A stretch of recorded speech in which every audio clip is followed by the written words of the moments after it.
Hi there, it's Ed. Welcome back to another Traveler RPG video. You would think that I've been doing this long enough to know that when I say I'm going to try to start doing this more regularly and have a, more predictable release schedule, that would kill it for happening. And that's kind of what happened. So it has been about 3 weeks since my last video when I started the subsector creation of my Traveler setting. Part of that was because I had a big event with my puppet company. I was getting ready for that, but also it took me a little longer to get everything ready for this video than I had planned. But anyway, here we are, ready to continue on with my Traveler RPG. I did work more on the subsector and ended up with a rather decent map, if I do say so myself, and a few rather interesting and intriguing possibilities for stories that have popped up. Now, originally when I was going to do this, my only source, was going to be the Traveler book. I was just going to use this for all of the gameplay. But I realized and kind of remembered that I have some more modern, more recent takes on the 2D6 system. Specifically the Cepheus, or however you pronounce it. I have that system as well. And a couple of rules, they go a little more in-depth and explain them a little better. So I decided to use some of that as well. And so I used that book also when I was putting together my subsector. And they had rules about rolling randomly for pirate bases and research bases. Had a lot more information about trade codes, which I think actually comes from the Mongoose Traveler books. So I did take notes for the different trade codes of the different planets and which ones I might trade with others. And I also rolled randomly to see where the research bases or the pirate bases might be located. And couple of things showed up that were rather interesting, actually. I'm kind of using the Traveler implied setting of the Third Imperium, but not exactly. And because there are no aliens listed in the main Traveler book, it's going to be human-centric. So, won't have Vargar, Aslan, Droin, anything like that. Unless I end up rolling up randomly. This is going to be a solo adventure. And like a lot of solo gamers, I'm going to use the Mythic Game Master Emulator. So if I roll something up that implies aliens, then maybe we'll see some aliens show up. But otherwise, probably going to be just humanoid, human-centric. Anyway. And I did fill out a character sheet with Anselm's information on it, right there. Really lovely character sheet I found online. I did change him a little bit. Originally, when I did the character creation video, I gave him proficiency in rifle, but because of his really kind of subpar physical attributes, I decided that maybe wasn't the best idea, so I did change that to shotgun. I think that will give him a minimum amount of negative die modifiers. And instead of being ground vehicle, I gave him anti-grav vehicle, because he does have a scout ship, and there's an air raft on there. So I thought, well, maybe it makes sense that he would be proficient at using an air raft that you would find on a scout ship. By the way, just so you know, Anselm does have a really low strength and dexterity, and because of the way the Traveler rules do combat, when you get attacked, you don't have hit points, you take damage to your stats. And the first attack is applied randomly. So a good hit, Anselm's out. He's potentially dead. We may have got all this trouble and created the subsector and Anselm just to watch him die horribly in the first combat. We'll see. Hopefully not. Now, as I've said, the great thing about the Traveler role-playing game is you get to create your character and watch them go through a career in one of the services. So I know a lot about Anselm and his time in the Scout Service, but I don't know a lot about his childhood, his developing years, his, younger formative years. So I'm going to do a little bit of random rolling to figure out a little bit about where he came from and why maybe he joined in the Scouts. So I'm going to use a couple of non-Traveler and even non-science fiction resources to do that. So Traveler purists, just hang on a minute, see how this works. I am going to use Xanathar's Guide, because it does have some really good tables for putting together your background. I'm going to use this just for some of his familial information.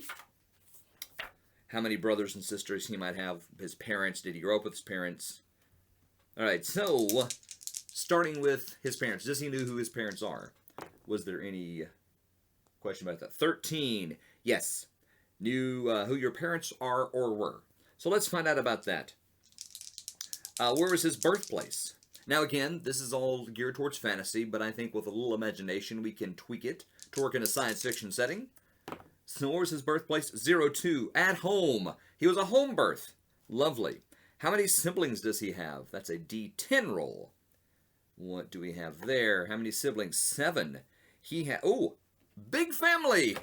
Anselm has D6 plus 2 siblings. For no other reason than just I want to, let's use the H.P. Lovecraft dice. Ooh.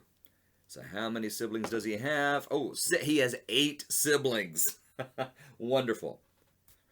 Right, so he has 8 siblings. I love that. I don't know why. Let's see. Birth order. Birth order is 2d6. 2d6, yeah, Traveler, huh? All right, let's see. What was he in the birth order? That is going to be a 6. This Starfield from the Star Wars dice, that is a 6. So that's 7 in total. He is older. I want to say Anselm is the oldest. He is the oldest of 8. All right, so who raised Anselm? Who raised him? Was it his parents or somebody else? We will roll the percentile dice, and we get a, what is that? That's a 70. 70, which means a single mother or stepmother. Okay, so Anselm grew up without a dad, his mother, or maybe a stepmother. I'm going to go with single mother. I'm going to say that 8 kids and no dad. So yeah, things maybe were a little rough for Anselm and the kids growing up. Maybe that's why Anselm quickly left and went to the Scouts. Maybe. Let's see what happened to his parent. Oh, that's going to be a D4. So let's find out what happened to Anselm's dad. That's a D4 on this table. Rolled a 3. And your parent abandoned you. Okay, so this is just an absentee parent. Dad left. We don't know why. May find that out during the adventure and may find out what happened to him. I'm also going to use another supplement to figure out about Anselm's younger years, called Bold, Book of Legends and Deeds by Crafty Games. This is the sort of supplement that can help you come up with some ideas about, like, if your character wasn't at the last gaming session, maybe why. It can give you an idea of a story reason why. Or maybe one of the ways you can use this is come up with things that happen in the character's background, which is how I'm going to use it. They do that by generating, through some random rolls, a series of what they call waylays. You'll get a couple of, like a noun and a modifier, I believe is how they do it, and then also a solution. And they recommend doing one for a situation as a child, you know, what happened to your character when they were a child, then maybe as an adolescent, and then what happened right before they began their adventuring career. Now, since we're using Traveler, I know a lot about what happened with what happened with Anselm's adventuring career. So I'm going to do this, what happened right before Anselm joined the Scout Service, and maybe what led him to join the Scout Service. We know he's, like, you know, the oldest of 8 kids and dad's not around, so that's probably a big motivator as well. That could also be a story thread later on, find dad.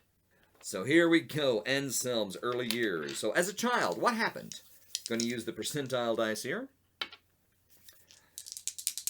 And our noun. So first, let's see, first D10.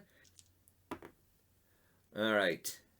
8, 2. All right, so 8 is personal, and 2 is traitor. Okay, dad's not around, we've got traitor. Interesting. What's the modifier for that? What is our modifier? 60, which is exclusive. Interesting. An exclusive traitor, and a traitor of exclusive. All right. Okay, brings up a couple of ideas. First of all, maybe the traitor was the dad. Maybe the traitor had information about something exclusive. Some exclusive information or exclusive. All right, and then D20 to see what was the solution of that. What happened? 20 in total. A Deus Ex. A Deus Ex Machina was the solution. All right. Here's what I think happened. I think that Anselm's dad was accused of being a traitor. Okay, here's what I'm thinking. Anselm's dad had information. Information that was not widely known. I'm going to say it was somebody was skimming money. Let's say somebody was embezzling some cash from a government organization that his dad was involved with. And his dad was suspected of being that embezzler. That's right. Was he or not? We don't know. We'll find that out passively. Possibly? Wow. First day with the new lips. We'll find out if that's exactly what happened as we play. But yeah, he was suspected of being the person who was embezzling the money or had information or was involved. And the Deus Ex Machina, his dad, out of nowhere, the dad starts packing, telling the mom, I've got to go, I've got to leave. She says, why? I can't tell you, I've just got to go. You may not hear from me again. What are you talking about? And at that moment, a ship lands. Yeah, a ship lands. He gets on, gone, and they never see nor hear from him again. That happened when Anselm was very young. He's the first of 8, so let's say he was 8 years old. So that's what happened to Anselm when he was a kid. His dad was suspected of being a traitor. Was he? We're not sure. But he was suspected of being a traitor, embezzling a large amount of money from an organization, and he had to leave. And it just sort of happened, and no one knows why, where he went, and no one has ever heard from him since. Okay, that's good. That's, okay. This is a little grist for the mill. Lovely. All right. So I'm going to write that down. Make a note of that. All right. So that's what happened when Anselm was a kid. What about his adolescent years? What is the biggie that happened there? Well, let's start again. What is our waylay noun and modifier? All right, 4. That is physical. And a 0 is labor. Physical and labor. Okay.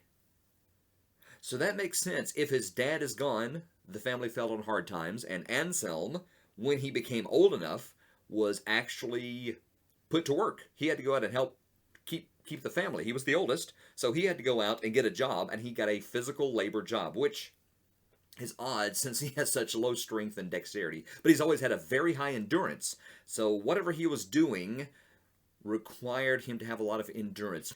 I actually realized I did the last Waylay solution roll wrong. It's not a 20-sided dice, it's 2d10.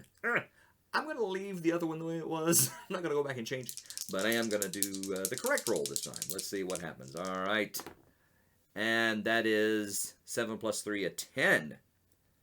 Strong attribute. That makes sense. His strongest attribute is his endurance. So yes, he was working in a shipping area, and he learned the value of hard work and realized that he did not want to do this the rest of his life, which is probably something that led him to believe, maybe I want to go into the service, maybe the Scouts. Maybe he's always had a wanderlust, and he's had the desire to see other worlds, because he is part of an interstellar society. Okay. So he's an adolescent. He's working like a dog. He is loading trucks. You know, he's not the strongest. He's not the most agile or the fastest, but he just won't quit. He has endurance. He keeps working and keeps working and keeps working and keeps working. He does that because his endurance is so high, but also because he knows he is trying to help his mom and his family back home. But quite often, when Anselm will have a break, and he will go out into the yard, the shipping yard, or on the docks, and he'll just sit and lean back, and he'll just gaze up into the stars and imagine what kind of worlds are out there, and what kind of strange places, and different life forms, and different people, and what can he experience. And he has this desire, this wanderlust, to try to get away from this drudgery that he's living now, and see the amazing sights that exist. He knows that they exist just beyond the firmament of his home world. So that is exactly what happens, and that gave him the desire that someday he is going to get off of this world and see the rest of the universe. Yeah. So I like that. All right.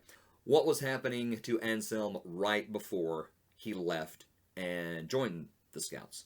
Let's find out. Another waylay noun and modifier. So first of all, a 62, or a 6 and a 2. 6 is haven, and 2 is a festival. A festival, okay. What kind of festival? 29. 29 is a roaring festival, okay? A roaring festival. Interesting. How did he resolve that?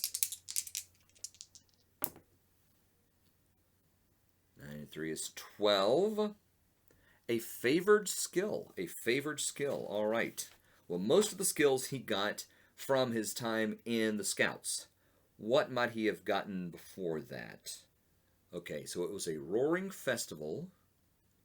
So to me, Roaring Festival means it was a little out of control. It was a little over the top.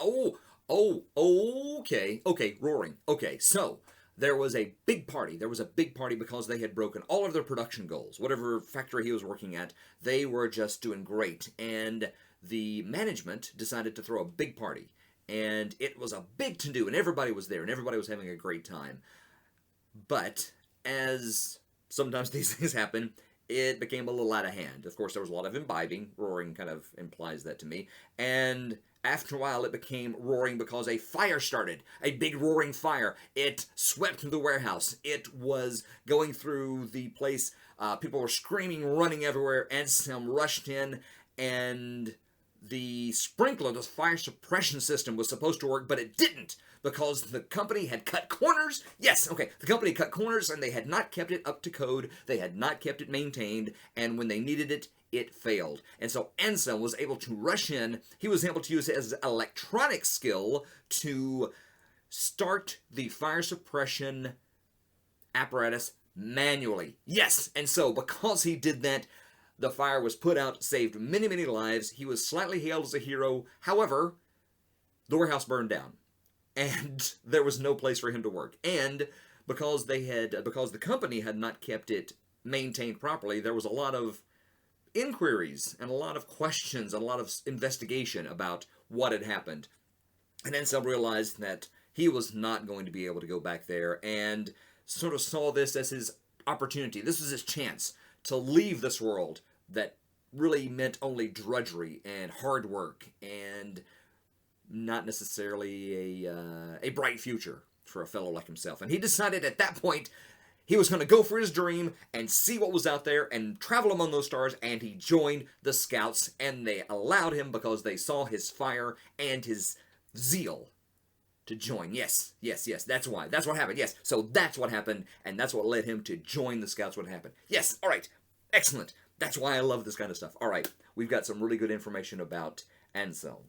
And some good possible threads starting out. You know, what happened to his dad?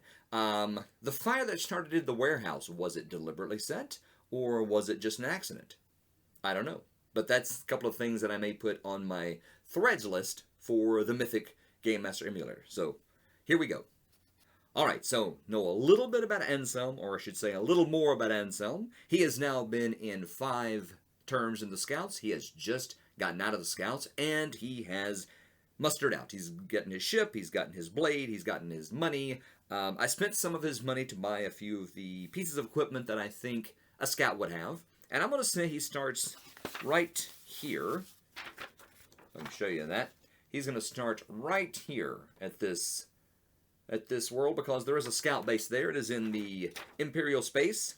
That is a place called Hesia Prime, or Hesia Prime. And so he has just mustered out, and he is just brand new out of the Scout service. Alright, going to use Mythic to start the adventure because I have nothing planned. Oh, by the way, I should say I have started a couple of lists. First of all, the character list. I have his dad, because we know his dad is out there. Well, we think his dad is out there somewhere.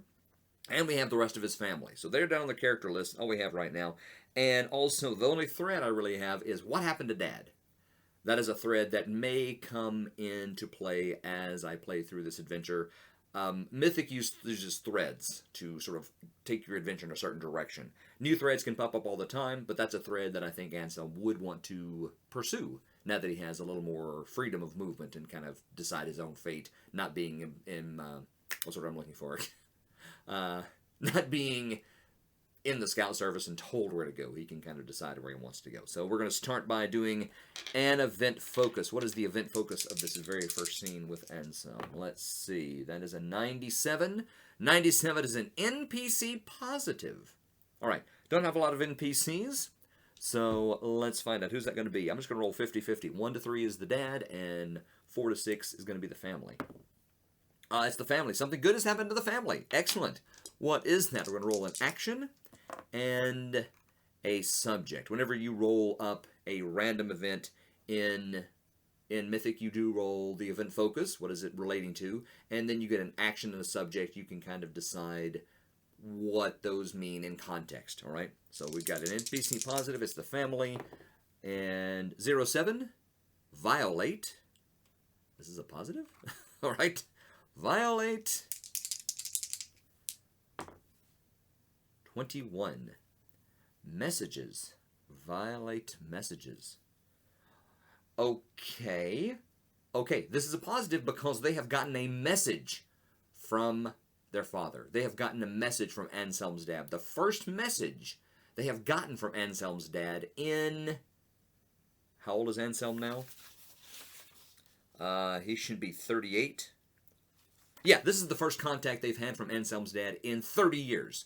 The first time, and his mom contacts him. He is out of the service. He has been out for a little while. He's at a scout base getting refueled and a couple of tune-ups on the ship because he can get that for free at the scout base.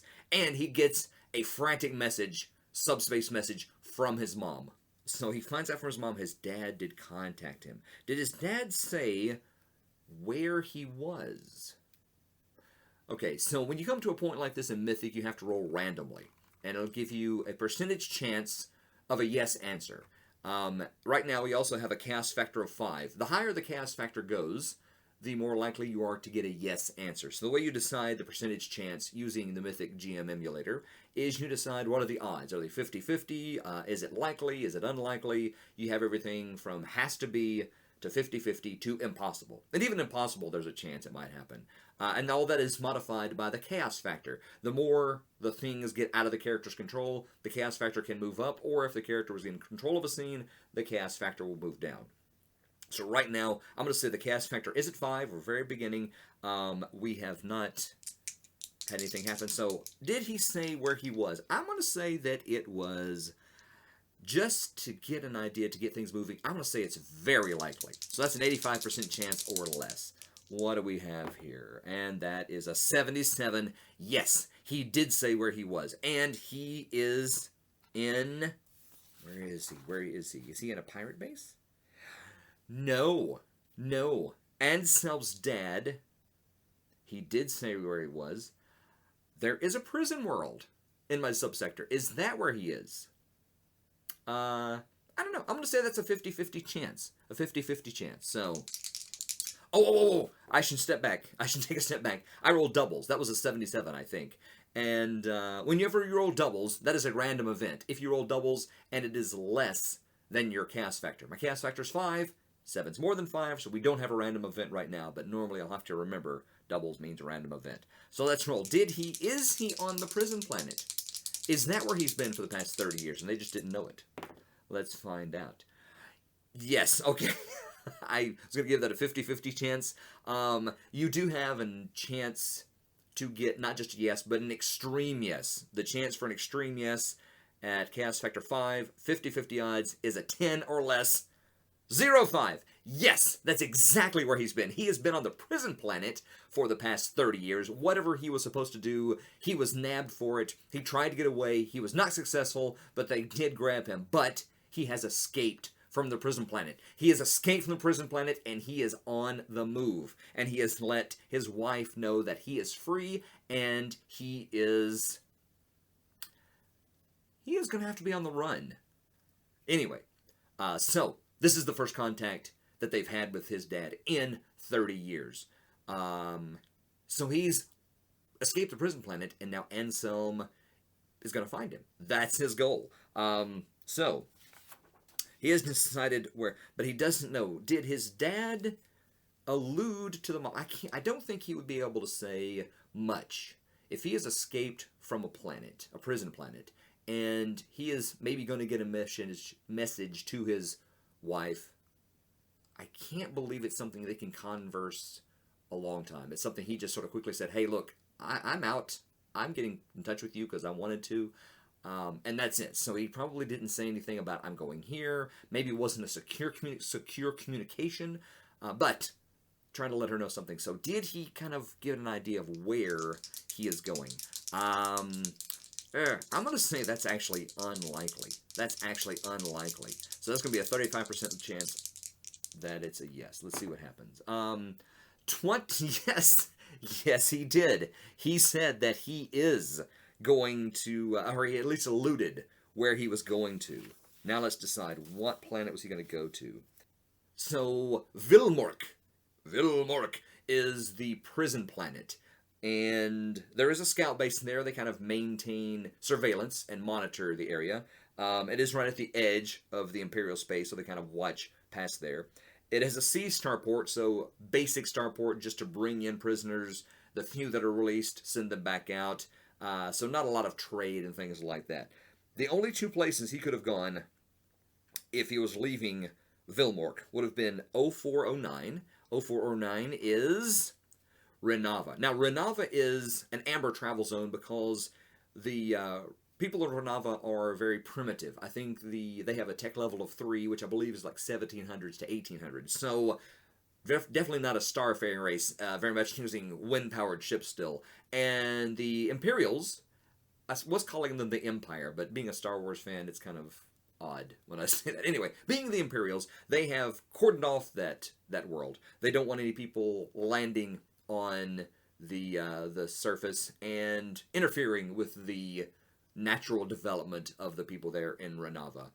A little bit like the Prime Directive in Star Trek. So, but there is a gas giant there, and there is an E starport, so enough just to stop there, get some unrefined fuel, and move on if you need to. There is also 0510 next to Vilmork. 0510 is a red travel zone. That's Vendio, and it's red because they have an X starport, which basically means there is no starport. There's nothing there, but there is a gas giant. So if he's leaving, Anselm would think that's where he should go. Maybe he would find traces of his dad, or maybe information about a ship passing through to go through there. So he's going to head basically at the other side of the subsector to try to find his dad, see if he can pick up the trace of where his dad may have gone. And he kind of knows his dad is heading towards... Where is he heading towards? His dad... He doesn't know where his dad's heading. I shouldn't say that. That's going to be random. We're going to have to figure out exactly where his dad's heading. But he knows his dad is probably gone to one of the two systems, so Anselm is going to head that way, maybe meet him on the way, because, again, they're almost... Let me show you the map here real quick. Up here is where Anselm is, at 0502. And his dad would be somewhere... This is the prison planet, so his dad would be at one of these either red or amber zones. So yes, so that is going to be a threat. So that's actually the end of that scene. I'm going to say the chaos factor stays at 5, even though not a lot happened. I'm going to say that stays at 5, and Anselm is going to try to get to find out where his dad is going. New thread. What happened to his dad? Well, that changes us a little bit. We have not closed that thread, but we've changed that to find dad. So Anselm is at Hesia Prime, which is a sea starport. There's a communication route going to the next system over, 0602. That is Takalon. Takalon, which is a agricultural garden world, and has an A starport. That would be a great place to find information to see if he can get news about prison breaks. Or, yeah, okay, that's what he's going to do. So he's going to go from 502 to 602. So that means we get to do a jump check. Excellent. He has been at a C starport. C starports, if I remember correctly, have unrefined fuel, but there is a scout base. All right, so we may actually that the unrefined fuel may come back to haunt Anselm in a little bit. All right, so he is going to leave the area. As he's leaving, prepare for departure. Loads cargo. Oh, and by the way, I'm using the typical activities on page 55 of the Traveler book to decide what happens now. So as he's going to leave, all right. So he is going to leave and head out. So he has not had any patron encounters, planetary. Let's take a step back. Does anything like that happen while he's sort of hanging out? So let's go back to the encounter checklist. Routine, adventure, legal. Has he had any legal trouble while he's here? That's worth checking out. So there is a law level of 7. No, a law level of 5. So he has to roll 2d6, I believe. Let me double check. All right, so the first thing we're going to do is he running afoul of the law while he was been on Hesia Prime. Let's see. Going to roll 2d6. The law level is 7, so if he rolls a 7 or more, I believe. Yeah, if he rolls a 7 or more, he has not. And 3. No, he is run into he has run into a little bit of legal problem. While he is there, he has gotten a little bit of trouble there, or at least been asked what to do. What was the reaction? What was the disposition of the legal person? This is on page 101 in the encounter section of the Traveler book. Maybe get arrested and sent to the prison planet, and then I'll find out where his dad went. Maybe. Let's see. Now we get a dice modifier of +1 if he served 5 or more terms in the Army, Navy, Scouts, or Marines. He did, so we get a +1 to this. And a -1 if the world population is 9 or greater. Hestia Prime has a population of 4, so no, he does not. So he gets a +1 to this. What do we get? And an 8 + 1 is 9. That is intrigued. He is intrigued. Okay, I'm going to say that while he was wandering around after his leaving the Scouts, he did find a legal person, but the person was intrigued with him, which means they were not looking to harass him. They were not looking to cause any problems, that he had broken any laws or transgressed in any way, other than this person's like, hey, I see your patches, you are in the Scout service. And Anselm says, well, I actually just mustered out after 5 terms being in the Scout. Wow, really, 5 terms? That's pretty crazy. What was the most amazing thing that you saw? What was the most amazing thing that Anselm saw? Let's just roll on the Mythic table. What was the most amazing thing he saw? Oop, wrong dice. Let's use the percentiles. What's the most amazing thing that Anselm saw while he was out? 09. Malice. And the subject. 67. Ambush. Okay. Anselm says that when I was on my first deployment, my first assignment, I was green, I was brand new to the service, I had just left my scout training, and I was sent to this very violent world with all kinds of predatory plants and animals. If you go back and remember my character creation video, that's the kind of area that he was in. And he says that was the sort of the very first deployment I had, and I saw that there was a creature, an amp. Oh, okay. So me and my buddies were out doing a little recon on this planet. We knew it was dangerous. As we walked through the canopy, suddenly, something that looked like a vine snaked down from the canopy. We just thought it was, we just saw the vines. We thought it was just another vine. However, it wrapped around my friend and started drawing him up. Looking up, it was a large, crab-like creature that had this long proboscis, these fangs in this open mouth, and it was slowly drawing him in. And the legal guy's like, oh my gosh, what happened? What did happen? Did Anselm use his shotgun ability and save his friend? Did he use his shotgun ability and hurt his friend? Or did the creature devour his friend and get away? Good question. I'm gonna roll a 6-sided dice. I'm gonna say 1 to 3. The friend got devoured, and they never saw him again. 3 to 4. Yeah, 1 to 2, the friend got devoured. 3 to 4, Anselm shot, but he damaged and hurt his friend in the process. Or 5 to 6, he fired, hit the creature, it dropped his pal, and they were able to get them to safety and get away from this very predatory creature that they were fighting. Okay, what happened? A 2. All right, he says, I whipped around, I took my shotgun, I fired, but I hit the side of the tree, I hit the limb, the creature quickly leapt, almost like what would he know? Anyway, the creature leapt to another tree, dragging my friend with him in his long, sticky tongue, and the screams filled the air, and we never saw him again. He was taken off, and yeah, we never saw him again. Not even find remains later on. And the legal individual was like, wow, okay, well, thanks for your service. I'm gonna go do some more legal stuff. Anyway, so that's what happened. The legal entanglement was just an encounter with an intrigued officer of the law who was interested in Anselm's scout service. Excellent. So that was legal. Random. Does he have a random encounter? Let's roll this. This is going to be a 5 or more on a 1d6. So 5 or more. Does he have a random encounter? No. No random encounters. Does he find a patron? That's going to be also a 5 or more on a 6-sided dice. That's a 4. So no, there are no patrons. Does he hear a rumor? That is 2 dice, and that's a 7 or more with no modifiers. And that is a 6. So no, there are no rumors. So yeah, nothing is keeping him in the system. So he does leave and takes off. He does get onto his ship. Should probably give his ship a name. I will think about that.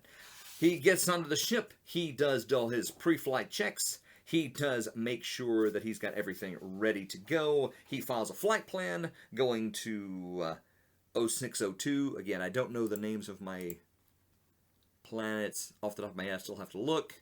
Tachelon. He is going to Tachelon. And let's see. Let me find my procedure here. Oops. There we go. So he has left Hestia Prime. So we'll look for patron encounters, planetary exploration, done all those things. Load cargo, doesn't have to cargo, no low passengers, no middle passengers, no high passengers, no mail. Then he's going to leave. So he does lift off. He was in the orbit. He was in the orbital station. And he does leave rather quickly. He sets course. He enters the information and the coordinates for Tachelon, which is a well-known system in the Imperial space. It is an A starport, so a lot of traffic goes through Tachelon. Easy to find that. And possible ship encounter. Does he encounter a ship on the way out? Let's find out about that. Page 75 in the Traveler book. So does he have a starship encounter? Let's see. There's a +1 dice modifier if there's a scout base in the system. So yes, there is. And starport type is C. So let's see. Does he have a ship encounter on the way out? That is a 6 + 4 is a 10, +1 is 11. As starport C means yes, he does. It is a subsidized merchant. So as he is leaving, there is a merchant coming in. Now, I'm a little unsure exactly what does that mean. he encounters a ship. Does anything happen? Or does he just say, oh, look, there goes a subsidized merchant as I'm going flying by? I'm not sure. Since it doesn't spell that out in the rules, this is a spot where I'm going to go take the Mythic rules and see what they tell me. So I'm going to use this like a random event. And I'm going to do an event focus. And, well, maybe not, because the focus is going to be him and the thing. So maybe not a focus. I will do an action and a subject. So let's see what actually happens as he is going by. I rolled a 26. 26 is procrastinate. And procrastinate the intellectual. Procrastinate the procrastination of the intellectual. All right, I'm going to say that he actually encounters a subsidized merchant that is hanging frozen in space. He does a quick scan. He realizes that there's no problem. They're just sort of hanging out there. Nothing is going forward. They're just waiting for something. He doesn't know what. He might never know what. But yeah, it's just nothing that he needs to worry about as he continues to leave the system. And he does. He puts the information in. He hits jump. And suddenly he is zipping through jump space. And it looks a little bit like this. Come on, you focus on that? There we go. All right. So he's going to do a jump space. Now, you're going to be in jump for a week. He could have jumped 2 spaces because he does have a jump 2 drive on his ship. I always said he's going to do 1, though. So he's just going to go to the next system, which will be easy to get refueled. So that is what he's doing. And you're going to jump for a week. If you're jumping 1, if you're jumping 2, if you're jumping 3, doesn't matter. It takes a week to get where you're going to go. So he makes sure the jump is going well. He checks all of his instruments. The ship is working. The jump drive is operating as it should. The power plant is all good. And so he has a week just to hang out. Let's see what happens. Now, he has to roll for a missed jump. Normally, it would be a 13 or more, so would not be something he'd have to worry about with 2d6. However, he was on a C planet that had unrefined fuel, or a C starport, I should say, that had unrefined fuel, So that's when we have to roll. We get a +1, I believe, for using unrefined fuel. So yes, according to Traveler Book page 55, do have to roll for a misjump. Also need to roll for drive failure. Well, I'll do both of them. It's a 13 or more on 2d6, so if I roll a 12, he has drive failure, because he did use unrefined fuel, and that gives me a dice modifier of +1. Alright, so let's see what happens. Does he have a drive failure? No, so an 8. So he did not have a drive failure. How about a misjump? Does he end up somewhere entirely different than where he planned? And that is a 6, and no, he did not. So he does, after a week, come out of jump space, and before him, he does see the busy A-class starport above the beautiful, beautiful shining world of Takalon, the very busy starport, and he will come into a land for that. All right, let's see. Scans problem for danger, problems, or other data. Are there any danger? Isn't there any problems? I'm gonna say that's gonna be a mythic question. Are there any problems? Is there anything that he needs to be concerned about? I'm gonna say it's very unlikely. And I'm going to say, again, the chaos factor is still at 5. So very unlikely, which means there is a 25% chance. So let's see what we get here. Something happened. 78, no. So it's all good. As a matter of fact, that is a no. It's not an extreme no, but it is a no. So no, there is no danger. Again, this is an A-class starport, so a lot of traffic going back and forth. And it is kind of a hub between a couple of other systems. So yeah, quite a bit of regular traffic. He does get a hold of the starport. He gets his approach coordinates. He falls into the space lane, and he is moving right along. Let's see. He gets there. He will have to refuel. Here's a question. He doesn't have money to refuel at the starport. There is a gas giant in the system, so Anselm will have to refuel at a gas giant. Interesting. He will do that. So he does do that. He makes a trip out to the large, swirling, gaseous cloud of a planet. He does spend some time skimming through there, taking in the gas into his scoops, taking that into his engines, which will give him another chance for a misjump when he continues on. Are the dice modifiers for misjumps cumulative? I don't know if they are. I think it might be interesting if they are. I may say they are. That may be something I decide on my own. So anyway, he does come through. He is going to go to the A starport here on Takalon. Does he encounter any ships? Let's find out. Encountering ships. He's coming into an A starport. There is a naval base, which gives him a +2 dice modifier to see. So, all right. Does he encounter any other ships? That's a 7 + 2 is going to be a 9 at a starport. That's an M. M is a subsidized liner. All right.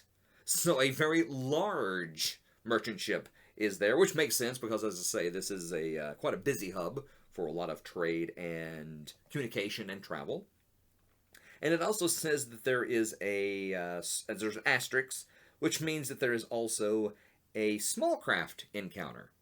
So let's roll. What kind of small craft does he encounter? 3. And I'm guessing that's still going to be a 2, so 5. A 50-ton cutter. All right, so he does encounter the liner and the cutter. Anything happen from doing that? I don't know. Let's see. 50-50 chance. First, we'll do the subsidized liner. And extreme, yes, 0-2. 0-2 extreme, yes, something happens with the subsidized liner. Oh dear, what is it? Well, let's find out. Let's roll the event. This is an event. So action is 92. Vengeance. Oh my. And the subject, 93. Weather. Vengeance weather. The subsidized liner. The subsidized liner is flying. There's not going to be weather in space. But there could be a meteor shower. Yes. Okay, so there is a meteor shower or some sort of astronomical science space phenomenon that is just ripping through this area and is causing all kinds of chaos. Yeah, so the traffic is snarled up between Anselm and all the other things. And as he is coming through, there is a subsidized liner, which is a much bigger ship than his scout ship, and a much smaller ship, the cutter, that are flying together. And because of them trying to avoid the ships and avoid the meteor shower and the stuff that's going on, this just terrible space storm that's going on with debris and, radiation and all these other things that are happening. So this is going to have to be a piloting roll. He's going to have to make a piloting roll. Does he avoid crashing into or having some mishap with the liner and the cutter? Let's find out. It's going to be a piloting roll, as I say. And he does have a pilot of 1. Pilot of 1. And I'm going to say this is going to be... Oh, man. All right. I'm going to say it's going to be a 9, actually. It's going to be somewhere between routine and difficult because, again, this is a very violent storm. There's flashes of color, and there is zaps of rock, large chunks of rock streaking by his view screen. He is trying to bob and weave through this. Why is this here? Again, this is a really well-traveled area with a very fancy starport. So why is this here? We may have to figure out exactly, is this a natural phenomenon or is this being created by something else? Anyway, right now, he can't worry about that because, again, with the energy and the radiation that is crackling between space cloud of debris to space cloud of debris and all these large chunks of debris that are floating around, going right past him, he's sort of dodging around, and he's got to dodge the liner and the cutter. Can he do it? Let's find out. All right. So this is going to be, I think, a 2D. He's going to have to roll a 9 or more. He does have a +1 for his pilot. This might be the end of Anselm right now. He may crash. And that, 4 + 2 is 6, and +1 is 7. No, he does cause a problem. Something happens. I'm just going to say, does it happen with the subsidized liner? Let's just say. I'm going to say it's a 50-50 chance. If it's not the subsidized liner, it's going to be the modular cutter. All right. Again, chaos factor of 5. That's a 50-50 chance. What is it? 77. No, it is not the liner, so it is the cutter. He does run into the cutter, and the two ships are zigging and zagging through this energy that, like I say, is lancing and arcing and crackling between the space clouds and the debris that is floating by, and he is making a zigzag motion trying to get through this whole debris field when suddenly 2 of the large pieces of debris part. There's a massive flash which blinds him momentarily, but as his sight quickly comes back, he sees right in front of him the modular cutter, which is coming straight towards them. He cannot get out of the way, and they do collide.